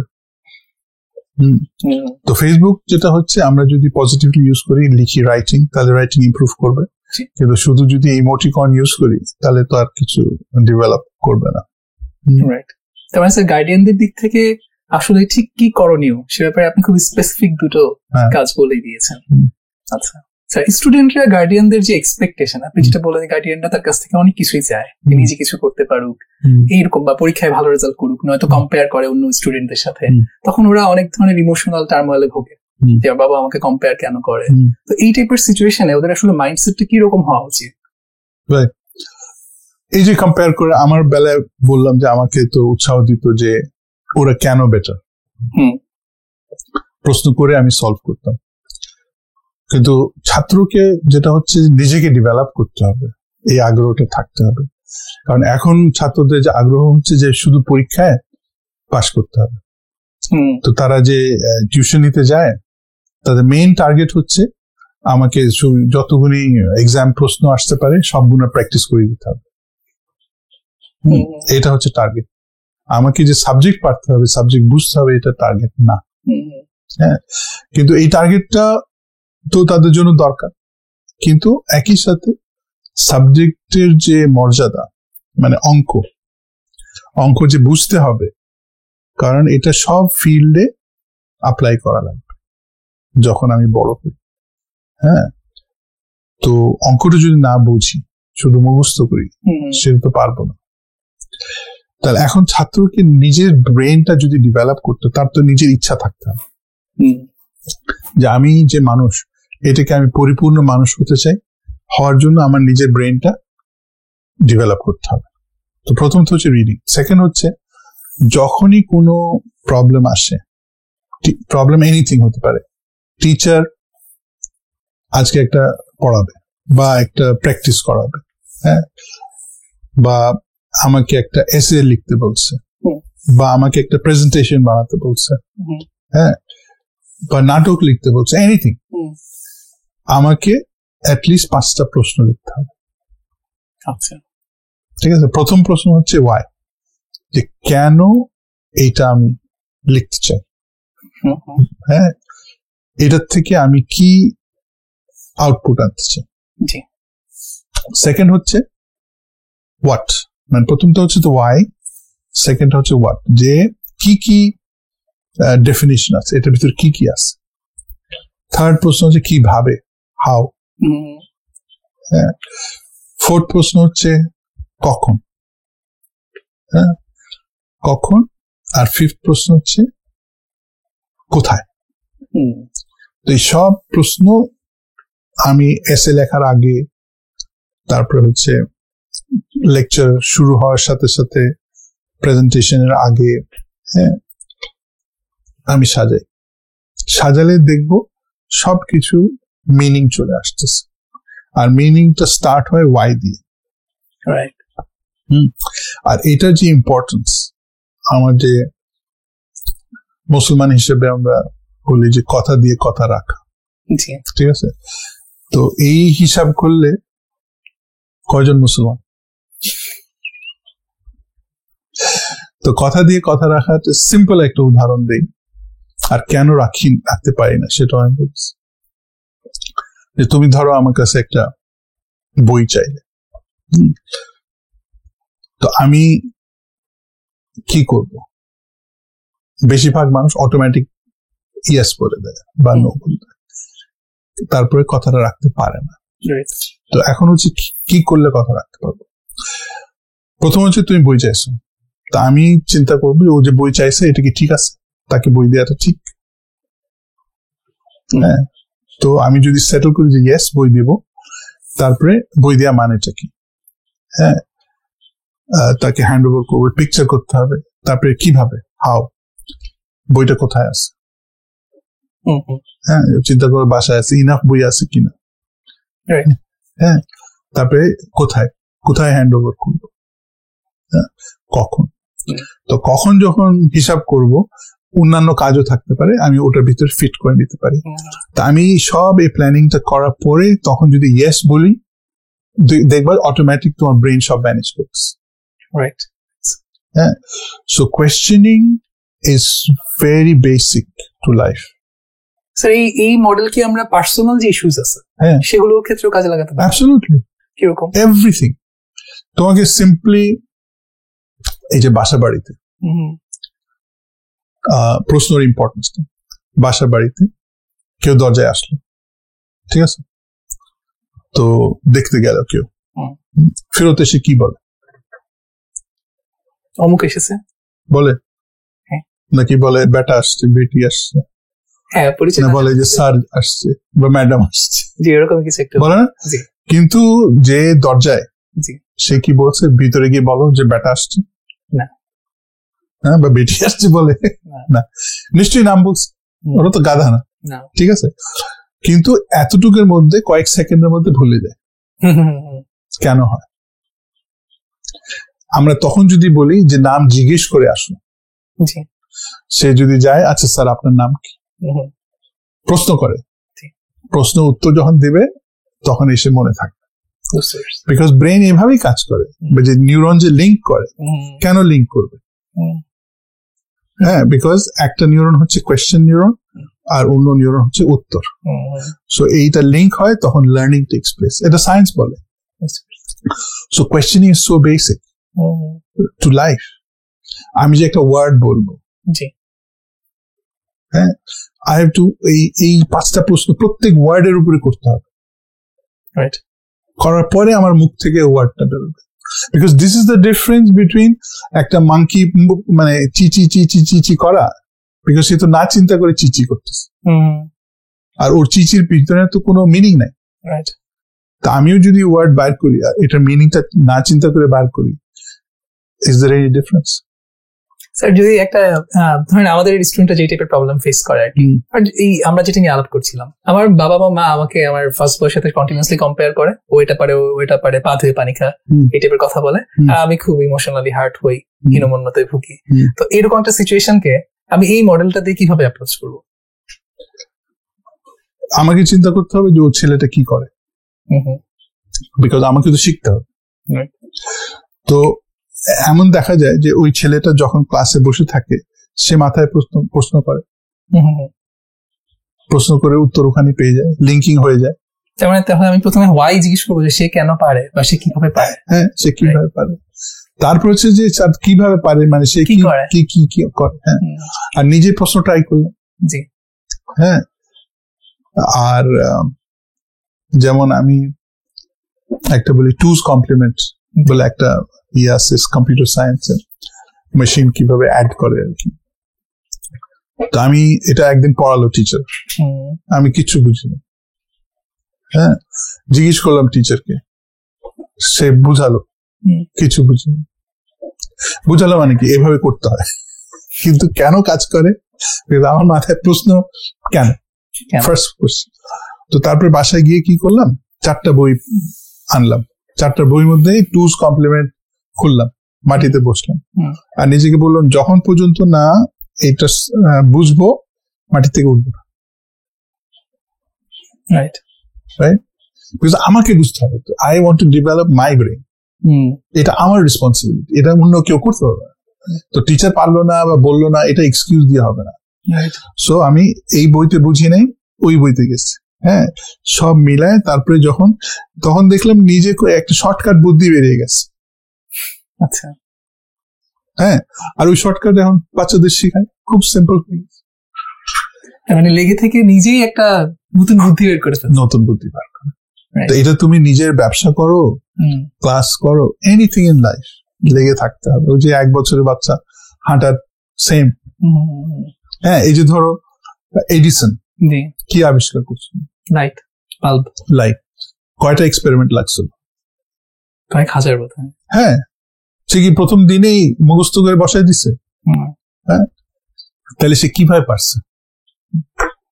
আমরা যদি একটু চিন্তা করি কিভাবে পারলো, কোশ্চেন করে। হ্যাঁ, মানে কোয়েশ্চেনটা কি ছিল? কি কোশ্চেন করতে পারে? প্রথম কোয়েশ্চেনটা ছিল how can I extend the life of my bulb. মানে বাল্ব ছিল কিন্তু চট করে পুড়ে যেত, ফিলামেন্টটা চট করে পুড়ে যেত। তো সে এই প্রশ্নটা করছে যে আমি how can I extend the life of my bulb, why do I want to extend ইট। হ্যাঁ, কারণ বাল্ব যদি 5 মিনিট পরে নষ্ট হয়ে যায় আমাকে তো রিপ্লেস করতে হবে, তাই না? তো এই একটা তার লজিক ছিল। তো সে এক্সপেরিমেন্ট বানাতো, হ্যাঁ, বানিয়ে সে সব লিখতো যে কোনটা কাজ করে কোনটা কাজ করে আবার, রাইট? তো আমরা যদি এটা তুলনা করি যে একটা বাচ্চা 1 বছরে কয়বার পড়ে যায়, হাঁটতে গিয়ে অনেকবার পড়ে যায় না? তো এডিসনের কোন ডিফারেন্স, সে তো 2000 বার পড়ে গেছে। বড় হওয়ার পর তো অ্যাটিটিউডটা আমাদের মধ্যে থাকে না, হ্যাঁ, কোন জিনিস আল্লাহ তাআলা ডাইরেক্ট দেন নাই। হ্যাঁ, নাহলে তো আমরা গরুর বাচ্চা হতাম, সব দিয়ে দিতে। আমরা প্রসেসটা জানলাম যে আমার যদি কোনো একটা গোল থাকে, আমি লেগে থাকবো, করবো, আর আত্মবিশ্বাসী হবো, উন্নত ভুগবো না। কিন্তু স্যার যে গোলটা, সেই গোলটা আমাদের স্টুডেন্টরা বা আমরা কিভাবে খুঁজে বের করবো? আমার আসলে লাইফে কি করার কথা? আপনি যে বলেন যে নিজের ওই যে পরিপূর্ণ মানুষ হয়ে ওঠা, পুরো পটেনশিয়ালটা ইউজ করা, সেটা আমি আসলে কিভাবে বুঝবো যে কি করলে আমার ওই পটেনশিয়াল ইউজ হবে পুরোপুরি, আমার কি করা উচিত? রাইট, তো এটা তো একটা রেকগনাইজ করা লাগবে যে আমি আলাদা, জি আমি আলাদা, সবার থেকে ডিফারেন্ট, আমি ইউনিক। অর্থাৎ আমার নিশ্চয়ই ইউনিক কোনো কন্ট্রিবিউশন আছে, আমার নিজের ইউনিক কন্ট্রিবিউশন আছে টু দিস ওয়ার্ল্ড। হ্যাঁ, তো একটা যে কোটেশনের কথা বলছিলে, কোটেশনটা ছিল the best contribution you can make to this world is to be your authentic self. Authentic self মানে কি? আমার authentic self। হ্যাঁ, আমি অন্যদেরকে কপি করব তা না। হ্যাঁ, এখন তো সব কপি চলে, যে ওর একটা ভালো মোবাইল আছে আমার হতে হবে, ওর গার্লফ্রেন্ড সুন্দরী আমার হতে হবে। ক্যারিয়ারের ক্ষেত্রে তো স্যার মানে উনি ইঞ্জিনিয়ার হয়ে এরকম হয়েছে, আমার ইঞ্জিনিয়ারই হতে হবে। সো ওটা না, নিজেকে খুঁজে বের করতে হবে। নিজে কিভাবে খুঁজে বার করো? তুমি যেটা মন চায় ওই ভালো জিনিস করতে হবে, ট্রাই করতে হবে। হ্যাঁ, ট্রাই করে দেখবা যে আমি তৃপ্তি পাচ্ছি কিনা, বা ট্রাই করে দেখবা যে না এটাতে হচ্ছে না, আরো ট্রাই। কিন্তু এটা স্টার্ট হবে কিভাবে? তো আমার লাইফে আমি যখন ঘুরবো, কোথাও কোথাও প্রবলেম আইডেন্টিফাই হবে, মানে আমার চারপাশে পৃথিবীটা, আমার নিজের চারপাশের পৃথিবী, আচ্ছা, বাসার থেকে স্টার্ট করে ইউনিভার্সিটি, হ্যাঁ, স্কুল, যেখানেই হোক প্রবলেম, আমি প্রবলেম গুলো বোঝা ট্রাই করবো আর একটা প্রবলেম আমি সলভ করতে চেষ্টা করবো। আচ্ছা, যে কোনো প্রবলেম। তো জিনিসটা হচ্ছে যে প্রবলেম এই এনভায়রনমেন্টে তো আল্লাহ দিছে, জি, ঠিক আছে, ওই আমাকে ওখানে রাখছে টু সলভ দ্য প্রবলেম। আমি প্রফেট সাল্লাল্লাহু আলাইহি ওয়াসাল্লামকে আরবিয়াতে কেন দিচ্ছে? ওনাকে কি ভালো জায়গায় দিছিল? না, কম্পারেটিভলি তো না, তখন তো আরো পৃথিবীর ওয়ার্স্ট জায়গাতে প্রফেটকে পাঠাচ্ছিল, জি, তাই না? হ্যাঁ, তার মানে তার কন্ট্রিবিউশন ছিল ওখানে। তার মানে আমাকে এখানে পাঠানো হয়েছে, সেটার পেছনে কোনো একটা, হ্যাঁ, আমি যে বাংলাদেশে জন্ম হয়েছি, এখানে জন্ম হয়েছি, এই স্কুলে, এই বাড়িতে জন্ম হয়েছি, সব জায়গায় প্রবলেম আছে, এই বাড়িতেও প্রবলেম আছে। হ্যাঁ, এভরিওয়্যার। মানে ধরো এই যে উবার, জি, যে আবিষ্কার হলো, হ্যাঁ, এটা কি প্রবলেম থেকে আসছে না? যাদের গাড়ি নেই তারা, না শুধু তাই না, ট্যাক্সি আছে তো, হ্যাঁ, কিন্তু সে দেখলো যে অনেকে গাড়ি বাসায় পড়ে থাকে, হ্যাঁ, আর তারা ফ্রি টাইম থাকে, তারা যদি সার্ভিস দিতে পারে তাহলে তো হয়ে গেল। হ্যাঁ, প্রবলেমটা চিন্তা করেছে, তারপর সলিউশনও চিন্তা করেছে, সলিউশনটা চিন্তা করছে। হ্যাঁ, তো এর আগে তো এই কারো মাথায় এটা আসেনি, তার চিন্তা আসছে, সলভ একদিন চিন্তা সলভ হয়নি, আস্তে আস্তে সলভ হয়েছে। হ্যাঁ, আর আরেকটা হচ্ছে এয়ারবিএনবি হয়েছে এখন, বাসা খালি আছে, তো চারিদিকে সলভ হয়ে যাচ্ছে, ওরও হচ্ছে আয়, ওরও হচ্ছে কমে পাচ্ছে, অনেক কিছু সুবিধা হয়ে যাচ্ছে।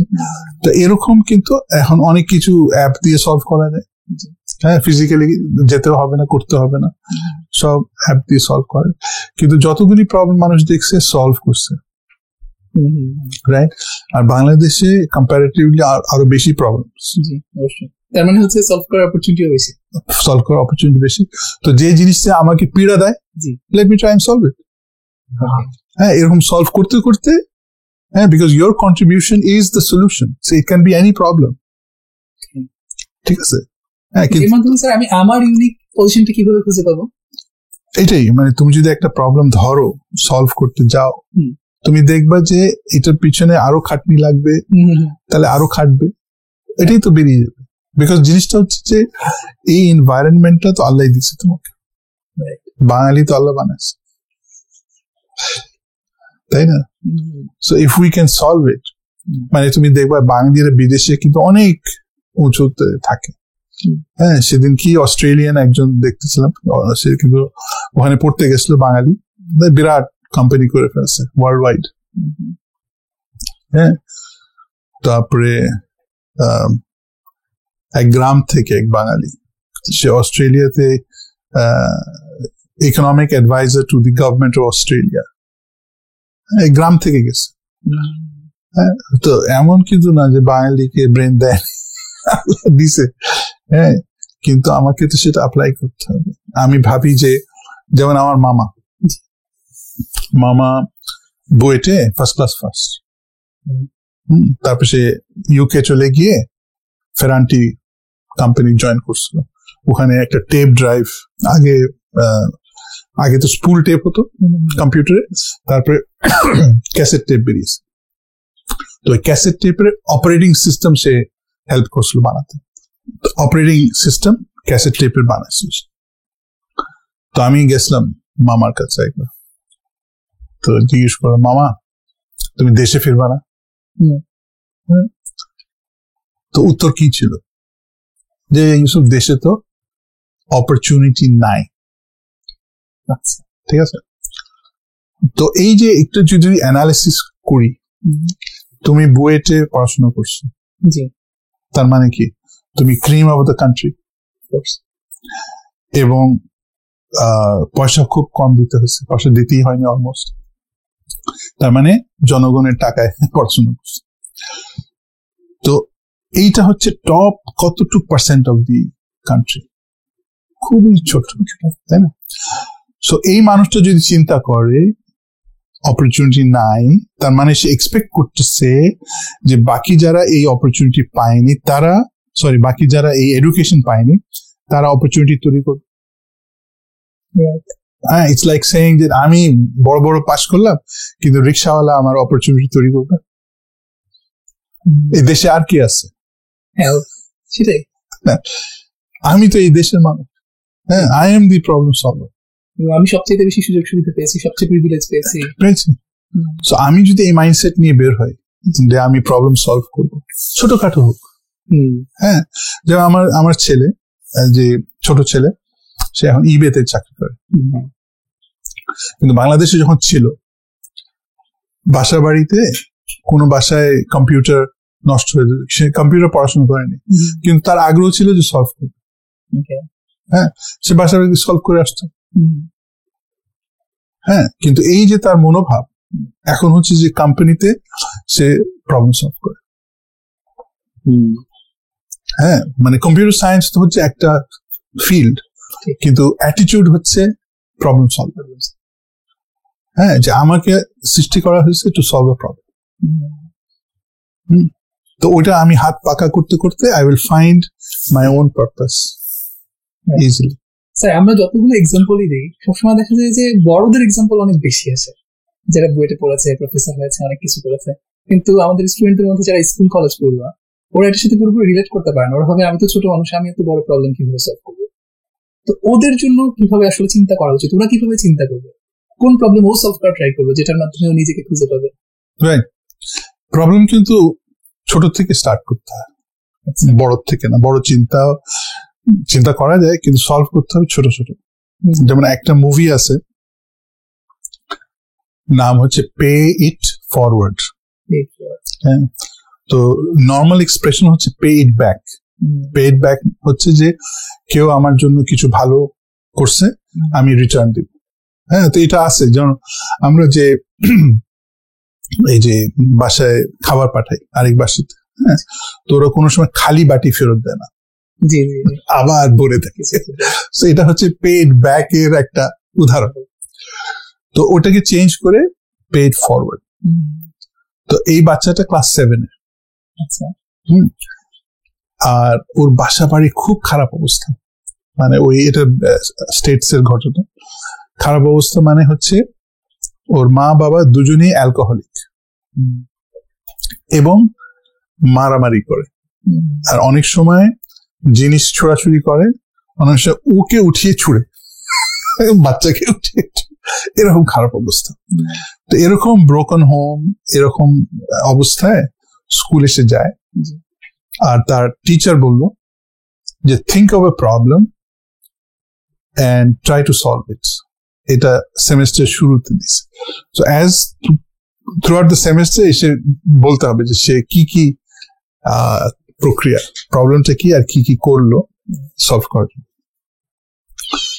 তো সে শুধু কি করছে, একটা গরিবকে দেখছে রাস্তায়, গরিবকে দেখে সে ওকে ভালো করে খাওয়াইছে।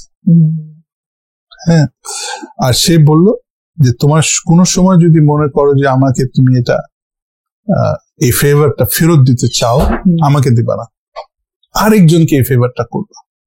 আচ্ছা, পে ইট ফরওয়ার্ড, ঠিক আছে? এবং তাকেও বলে দিবা সে যেন আবার আরেকজনকে দেয়। হ্যাঁ, তো এরকম করতে করতে করতে পুরো শহরে চলে আসছে। হ্যাঁ, আর পে ইট ফরওয়ার্ডে কনসেপ্টে তখন আরো শুধু খাবার না, অন্যান্য জিনিস ঢুকে আসছে। হ্যাঁ, সো আলটিমেটলি তার এই তার মা বাপের গ্র্যান্ডমা, ওর গ্র্যান্ডমা আর কি, সে টোকাই হয়ে গেছিল, বিকজ ওকে বাসা থেকে বাইর করে দিয়েছে। তো আলটিমেটলি এমন হলো যে আবার এই ফ্যামিলিটা আবার জোড়া হয়ে গেল এই টুক থেকে। হ্যাঁ, একটা জিনিস থেকে। মানে ও এত ছোট মানুষ, কিন্তু একটা ছোট একটা ইনিশিয়েটিভ নিয়েছে, যেটা এত কিছু চেঞ্জ করে দিয়েছে। তার মানে আসলে কেউই ছোট না, কেউ সবাই ক্যাপাসিটি আছে, সবাই সে সুযোগ আছে।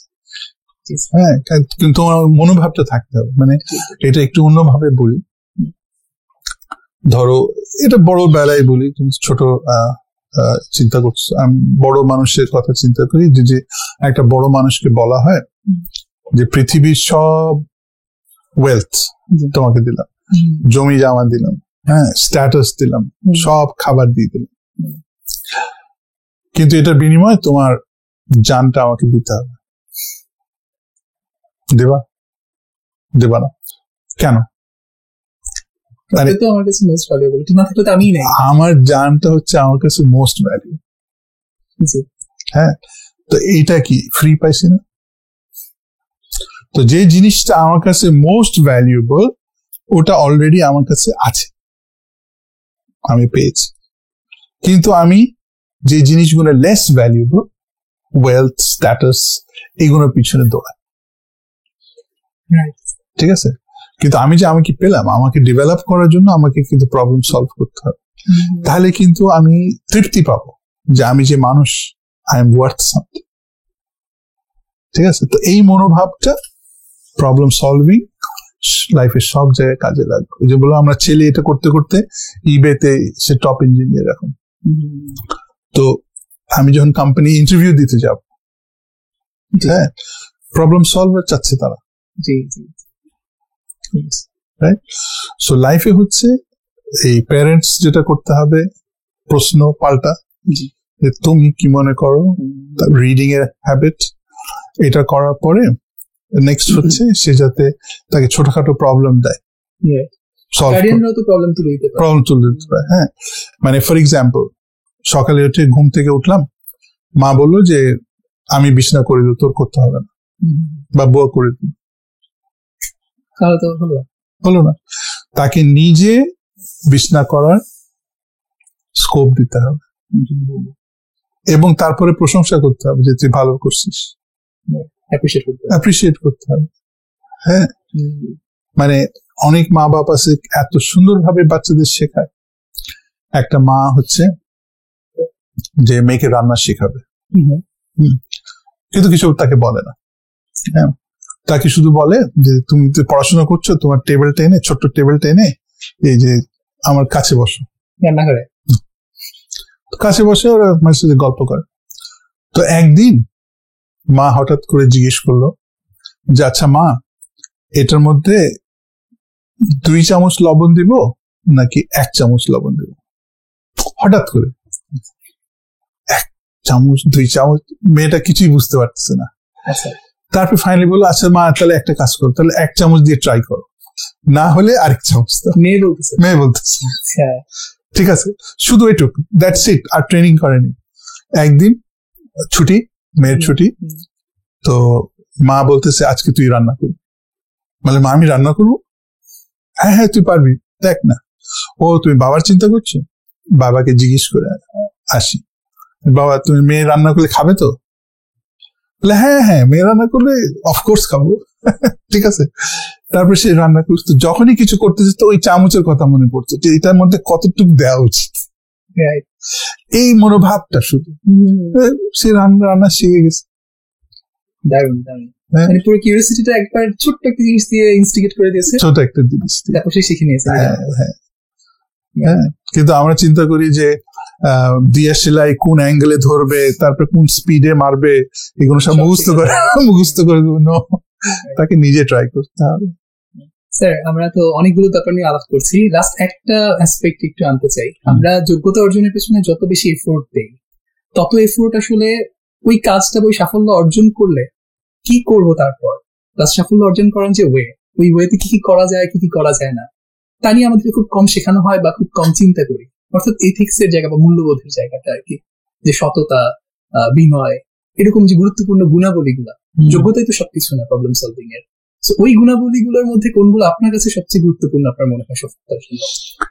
মানে এখানে তো রিডিংটা খুব ইম্পর্টেন্ট। হ্যাঁ, একটা বই আছে গুড টু গ্রেট, তো এই বইটা একটা প্রফেসর জিম কলিন্স লিখছিল। কখন লিখছে, কি হয়েছে, সে বিজনেস প্রফেসর, তো ক্লাসে সে মাইক্রোসফটের উদাহরণ প্রায় ব্যবহার করত। তো একদিন একটা ছাত্র বলে যে স্যার আপনি তো সারাক্ষণ মাইক্রোসফটের কথা বলেন, কিন্তু এমনও তো হতে পারে কালকে মাইক্রোসফট ধ্বংস হয়ে যাবে, সমস্যা হয়ে যাবে, কারণ এক সময় .com কোম্পানির সমস্যায় পড়ছিল।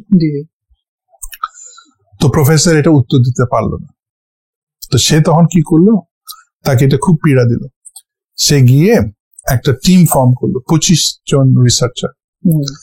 তো সারা ওয়ার্ল্ডের কোম্পানিজ তারা রিসার্চ করছে, রিসার্চ করে 30টা কোম্পানি ওখান থেকে বেছে নিছে অ্যাজ এক্সাম্পলস।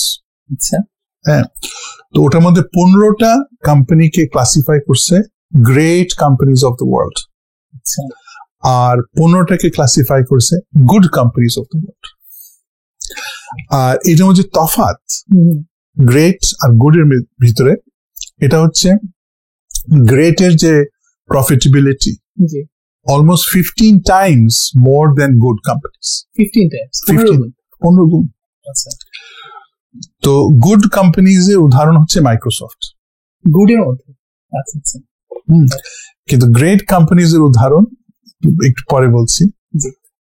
তো এই যে কোয়ালিটিজ, তারা এদের যে লিডার যারা সিইও, চেয়ারম্যান, ম্যানেজিং ডিরেক্টর, ওদের কোয়ালিটিজ কম্পেয়ার করছে great companies of the world আর good companies of the world. তো কম্পেয়ার করে বলছে good companies of the world CEO যারা নিজেকে ফোকাস করে, সবাই বিল গেটস কে চেনে, মাইক্রোসফট, বিল গেটস সবাইকে চেনে, কিন্তু great companies of the world CEO কেউ চেনে না, কারণ ওরা খুবই হাম্বল, খুবই বিনয়ী, আর কোম্পানিকে আগে ঠেলে নিজে লুকায় থাকে। ঠিক আছে, great companies of the world এর একটা নাম বলি, নাম বললে চিনে যাবে, জিলেট। ঠিক আছে, রেজার। তো তুমি গ্রামে যাও, বাংলাদেশ জিলেট পাবে ডেফিনেটলি, কিন্তু এটা কি বাংলাদেশি? এটা বাংলাদেশি না তো, কিন্তু সারা ওয়ার্ল্ডে আছে কোয়াইটলি সব জায়গায়। হ্যাঁ, তো এখন কেন 15 গুণ বেশি তো বুঝতে পারতেছো, তাই না? কিন্তু এটা সিইও জানো না, সিইও জানো না। তো এইটা হচ্ছে এই যে বৈশিষ্ট্য, সে 5টা কোয়ালিটি বার করছে gym Collins of the companies of the world. Number 1 quality হচ্ছে হিউমিলিটি, হাম্বল, খুবই বিনয়, খুবই বিনয়। হ্যাঁ, তো কারণ হচ্ছে যে সবই তো আল্লাহ দিছে। হ্যাঁ, মানে একটা রাজা ছিল, যখন সে ভিক্ষা করত, হ্যাঁ ভিক্ষা দিত, তখন সে মাথা নত করে ফেলতো। তো একদিন জিজ্ঞেসই করে ফেললো যে আপনি এত মানুষকে টাকা দেন, এত ভালো আপনি, হ্যাঁ, কিন্তু আপনি এই যে টাকা দেওয়ার সময় চোখ নামায় ফেলেন কেন? তো রাজাতে বলে যে আসলে এটা তো আমার টাকা না, এটা তো আল্লাহ আমাকে দিছে, ওখান থেকে আমি দিচ্ছি। হ্যাঁ, যে আমি যদি মনে করি যে আমি ভালো হয়ে গেলাম, তা কিন্তু না। ঠিক আছে, এই সুযোগটা আল্লাহ আমাকে দিছে। তো বিনয় হওয়াটা খুবই ইম্পর্টেন্ট, কারণ আলটিমেটলি যদি না বুঝি, আমি যে মুহূর্তে আমার ইগো বা অ্যারোগেন্স সামনে আসবে, সব শেষ, এভরিথিং শেষ। মানে কোরআন শরীফে আল্লাহ তাআলা এটা উদাহরণ দেন যে যার ইগো আছে, ইটস লাইক সে একটা আগুন জ্বালাইছে তার চারিদিকে, আর এই আগুনের কারণ আর কিছু সে দেখতে পায় না। তো ইবলিসও তো তাই, সে বলল যে আমাকে আগুন দিয়ে তৈরি করছো আর ওকে মাটি দিয়ে, সেজন্য আমি সুপিরিয়র। কিন্তু তুমি যদি কোরআন শরীফের আয়াতগুলি দেখো, আল্লাহ দেখাচ্ছেন যে আদমকে সব নলেজ দিচ্ছেন, তারপরে সামনে সব দেওয়ার পরে আদমকে জিজ্ঞেস করতেছেন। তো আল্লাহ কিন্তু এইটার নলেজ প্রসেসিং এর কথা বলছিলেন। He was not talking about the body of Adam, যে মাটির তৈরি। হ্যাঁ, তো এই নলেজের ক্যাপাসিটি কিন্তু ইবলিসের নাই। হ্যাঁ, তো ইবলিস তাহলে কিভাবে জয়ী? এটা হচ্ছে এইখানে যে আল্লাহ তাআলা যে প্রশ্ন করলেন, আর সব বাকি কায়নাতকে সাক্ষী রাখছেন যে নতুন সৃষ্টি আমার। হ্যাঁ, আর তার অ্যাবিলিটি হচ্ছে এই যে নলেজ দিছি, সে নলেজ প্রশ্ন করলে সে সলভ করতে পারবে, রাইট? তো এখন এই অ্যাবিলিটিটা যদি আমি সরাই দিই, তাহলে তো সে আগের ক্রিয়েশন মতো হয়ে যাবে, বানরের মতো হয়ে যাবে, ফর এক্সাম্পল। হ্যাঁ, এটা কিভাবে করবে? ধরো গুগলে যে এত নলেজ আছে, তো আমরা কি নষ্ট করতে পারবো ওটাকে? না, শুরুতে হলে তো ওই একদম সেন্ট্রাল সার্ভার থেকে সব ধ্বংস করতে হবে। কিন্তু আরো সিম্পল ওয়ে আছে। কেউ যদি ওই নলেজ ইউজ না করি, এক্স্যাক্টলি, তো সেটা কিভাবে হবে? গুগলের যে প্রশ্নের উইন্ডো, ওটা যদি বন্ধ করে দিই, ঠিক আছে, অ্যাক্সেস নেই। তো এখন হচ্ছে যে আমি যদি প্রশ্ন না করি, আল্লাহ তাআলা যে ক্যাপাসিটি দিচ্ছেন আর ইউজ হচ্ছে না। ইবলিস এটার পিছনে লেগে থাকে, প্যারেন্টসের পিছনে লাগে যে বকা দাও বাচ্চাকে প্রশ্ন করার জন্য, টিচার লেগে থাকে, টিচারকে সবার পিছনে লেগে থাকে প্রশ্ন বন্ধ করো। তো প্রশ্ন বন্ধ করলে আমরা সেই যে মানুষ, সেই ক্যাপাসিটি ডেভেলপ হবে না। ইবলিসের যে ফলটা হলো তখন, সেটা তো তাহলে ওই অ্যারোগেন্সের জন্য, জাস্ট ফর অ্যারোগেন্স। স্যার আমরাও তো আমাদের যোগ্যতা নিয়ে যে পড়াশোনায় বেটার, মেধাবী, এগুলো নিয়ে তো বাবা মাও গর্ব করে, ছেলেমেয়েরাও ভাবে যে আমি হচ্ছে বেটার। এটাও কি আসলে বিনয়ের অপোজিট? তোমাকে একটা উদাহরণ দিই, যেমন মোনালিসা যে পেইন্টিং, জি জি, সে তো ওয়ার্ল্ড ফেমাস আর মোস্ট এক্সপেন্সিভ। হ্যাঁ, তো মোনালিসা যদি পেইন্টিংটা যদি এটা নিয়ে গর্ব করে, হ্যাঁ পেইন্টিং নিজে যদি গর্ব করে যে আমি most famous and most expensive, তাহলে ডাজ ইট মেক সেন্স? কেন? Why not? তো ওর কোনো কৃতিত্ব নাই, কোনো কৃতিত্ব নাই। তো আমি যা আসি, আমার নিজের কোনো কৃতিত্ব আছে? সেটাই কি? সবই তো আল্লাহ দেওয়া। তার মানে আমি ভালো রেজাল্ট করতেছি, সেটাও অ্যাকচুয়ালি আমার কৃতিত্ব না। কিন্তু এটা আমরা বুঝি। আমি একটা গল্প বলি। একটা মসজিদে কিছু বাচ্চা আসছে, নামাজ পড়তেছে, হ্যাঁ 5-6 জন। তো তখন মসজিদের ইমাম পাস করছিল, তো জিজ্ঞেস করলে, বাবারা তোমাদের পরীক্ষা কবে? তো বলে, হুজুর কি বুঝলেন আমাদের পরীক্ষা? বলে, বাবারা পরীক্ষা ছাড়া যে তোমাদের দেখি না। ঠিক আছে, কিন্তু পরীক্ষার আগে বুঝি যে আমি যতই পড়াশোনা করি, আল্লাহ হেল্প না করলে আমি পারবো না, সেই জন্য আল্লাহর কাছে নাও পড়তে আসছি। কিন্তু যেই পরীক্ষা পাশ করে গেলাম, তখন হচ্ছে আমার বাচ্চা কত ভালো পরীক্ষাতে, আমি কত ভালো, সব চলে আসতেছে। পরীক্ষার আগে ঠিকই বুঝি, পরে ভুলে যাই। হ্যাঁ, আর মোনালিসা পেইন্টিং এর বেলায় তো বুঝি। হ্যাঁ, তো এখন হচ্ছে যে মোনালিসা যে পেইন্টিং, একটা সেম ব্রাশ দিয়ে সে তো চোখ বানাইছে, নাক বানাইছে, একই।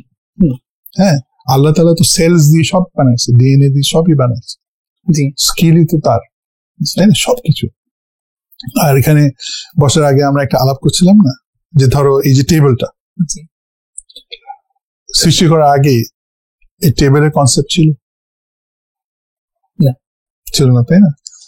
কিন্তু এই টেবিলকে আল্লাহর প্রয়োজন ছিল না, কিন্তু এই টেবিলের কনসেপ্ট, এটার ওয়ার্ড, এটার মিনিং, এটা ব্যবহার, সব কনসেপচুয়ালাইজ করতে হচ্ছে আল্লাহকে। কনসেপচুয়ালাইজ করে আল্লাহ সৃষ্টি করে ইমপ্লিমেন্ট করছে, রাইট?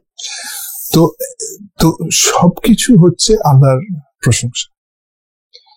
হ্যাঁ, the moment I realize that, I become a full human being, proper human being. হ্যাঁ, এর আগে হচ্ছে ইবলিসের বন্ধু।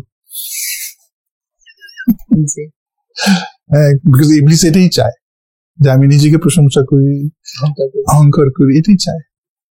সেটা করতে পারলে ও হচ্ছে আমাকে ওর লেভেলে নামাই দিতে পারে, ওর লেভেলে নামাই দিচ্ছে। হিউমিলিটি তাহলে প্র্যাকটিস করাটার জন্য এই জিনিসটা সবসময় মনে রাখাটা সবচেয়ে জরুরি। স্যার, আমরা আসলে মানে সবচেয়ে সিগনিফিকেন্ট লেসনটা হয়তো সবার শেষে এসে পেলাম, এবং এটার উপর ভিত্তি করে আসলে আমরা তো আগাবো, কিন্তু আমরা বিনয়ী থাকবো।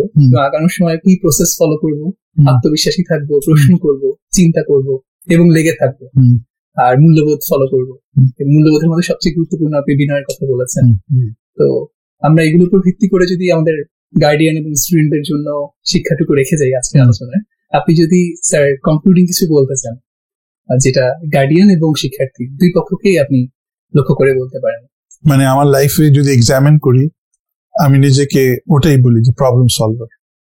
আমাকে প্রবলেমটা খুঁজে বের করতে হবে এবং প্রশ্ন করে করে সলভ করতে হবে।